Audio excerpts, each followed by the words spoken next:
Selamat pagi sahabat Depati, kembali lagi di Depati Podcast bersama saya dengan Dr. Gigi Nikita.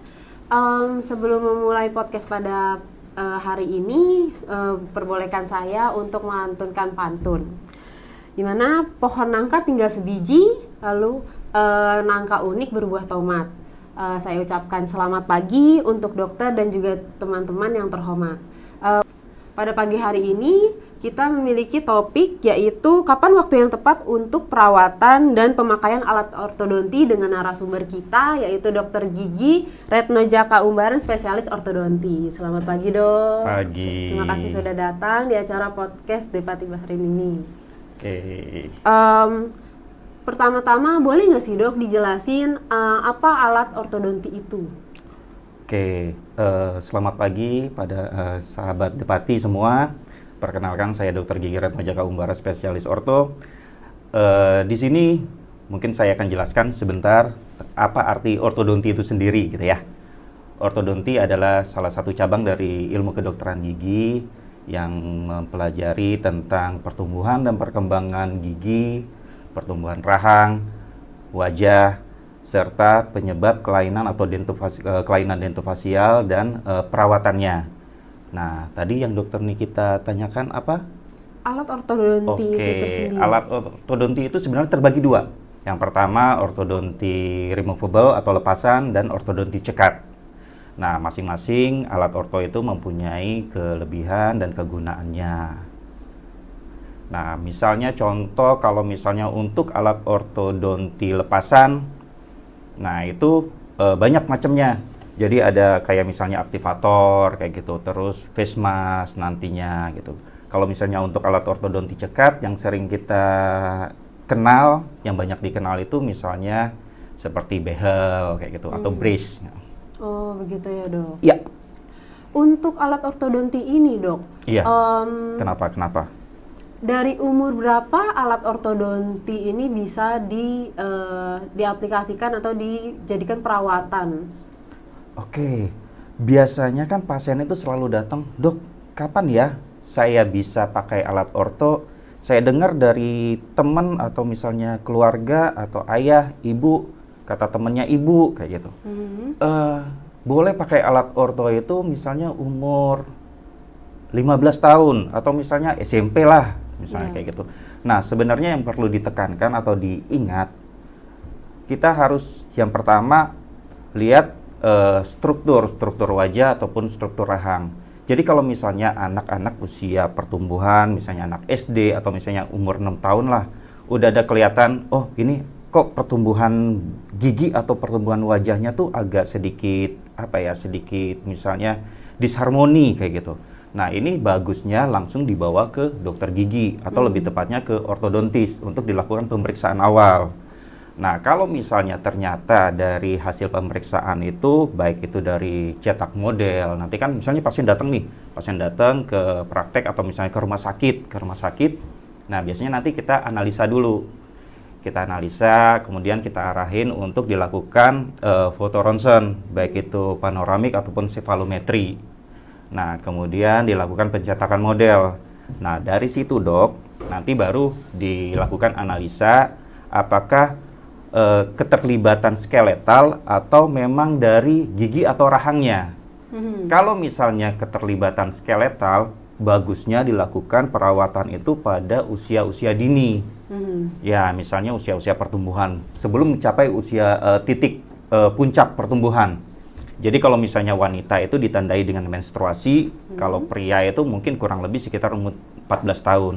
Nah, misalnya masalah keterlibatan skeletal. Masalah keterlibatan skeletal ini misalnya gigi yang tonggos ataupun yang kalau orang Bangka bilang cakil kayak gitu. Jadi rahang bawahnya tuh lebih maju ke depan. Nah, itu bagusnya memang dilakukan tindakan lebih dini. Jadi bisa dilakukan pemakaian alat removable kayak gitu untuk mencegah maloklusi bertambah parah. Nah, sementara kalau misalnya tidak ada keterlibatan skeletal, nah itu bisa dilakukan perawatan menggunakan alat brace. Nah, itu pun bisa misalnya setelah dilakukan analisa tadi, Dilihat juga dari keterlibatan akarnya, jadi nggak langsung pasang kayak gitu, jadi dilihat. Nah, kalau misalnya memang tidak ada keterlibatan skeletal, bagusnya memang setelah gigi permanennya tumbuh. Gitu dok, kayak gitu. Oh, baik dok. Nah, ini kan dari penjelasan dokter kalau pemasangan alat ortodonti ini bisa dilakukan dari usia anak yang muda gitu. Iya, usia dini. Usia dini. Lalu jika ada sebuah kasus di mana pasiennya ini sudah dewasa dok, sekitar umur 30 mungkin 30 ke atas atau 40, dia itu ingin melakukan perawatan ortodonti karena giginya berantakan. Apakah perawatan itu bisa dilakukan? Oke, untuk pasien-pasien yang usia dewasa bisa dilakukan perawatan orto. Jadi nggak cuman anak-anak usia pertumbuhan. Memang kalau misalnya dilakukan pada anak-anak itu progresnya memang lebih bagus dibandingin yang dewasa. Nah, cuman tidak menutup kemungkinan yang dewasa juga bisa dilakukan perawatan orto. Nah, tapi harus dilihat dulu, analisa dulu. Kira-kira ada keterlibatan skeletal atau enggak. Nah, kalau misalnya ada keterlibatan skeletal, bagusnya biasanya kita bekerja sama dengan dokter yang lain untuk dilakukan perawatan. Misalnya, kalau misalnya ada keterlibatan skeletal kelas 3, jadi yang rahang bawahnya tuh lebih maju. Nah, apabila tidak bisa dilakukan perawatan secara kompromis, nah biasanya kita rujuk ke bedah mulut atau bedah plastik kayak gitu untuk dilakukan orthognathic surgery. Nah, tapi kalau misalnya tidak ada keterlibatan skeletal seperti tadi, bisa dilakukan perawatan orto juga. Cuman memang butuh waktu yang agak lama karena perawatan orto ini tidak bisa yang dilakukan bim salah bim selesai gitu kan dalam waktu 6 bulan oke, bagus semua, enggak. Tapi biasanya memang butuh waktu yang cukup lama. Butuh tambahan satu lagi ya? Enggak apa-apa. Enggak apa-apa dok. Ya. Oke, dokter Nikita, mungkin saya tambahin lagi untuk yang usia dewasa. Terkadang kan misalnya ada yang pencabutan gigi geraham lah ibaratnya, contohnya. Jadi apabila gigi geraham itu tidak dilakukan penggantian, maka biasanya akan timbul masalah baru. Misalnya contohnya yang sering kali terjadi itu gigi depannya itu jadi diastema atau spacing atau berjarak kayak gitu. Nah, itu kalau misalnya dibiarin akan menimbulkan masalah baru.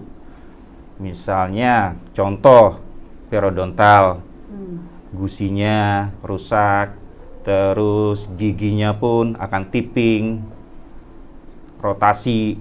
Nah, itu memang bagusnya dilakukan perawatan orto, dan setelah dilakukan perawatan orto, mungkin dilanjutkan dengan pembuatan gigi tiruan. Atau misalnya pada kasus-kasus yang gigi resesi kayak gitu, apabila bisa dilakukan perawatan, biasanya nanti setelah selesai perawatan orto itu dirujuk ke bagian lain, misalnya ke bagian perio untuk dilakukan bone graft. Nah, seperti itu. Jadi ya banyak sih yang bisa kita lakukan, yang bisa dikerjain di Rumah Sakit Depati Bahrin. Terima kasih dok atas informasinya. Oke, sama-sama dokter menarik. Nikita. Materinya pada podcast kali ini. Baiklah sahabat Depati, sekian podcast pada hari ini. Semoga podcast kali ini dapat menambahkan wawasan kepada teman-teman Depati. Sebelum menutup podcast pada hari ini, izinkan saya menyampaikan pantun penutup.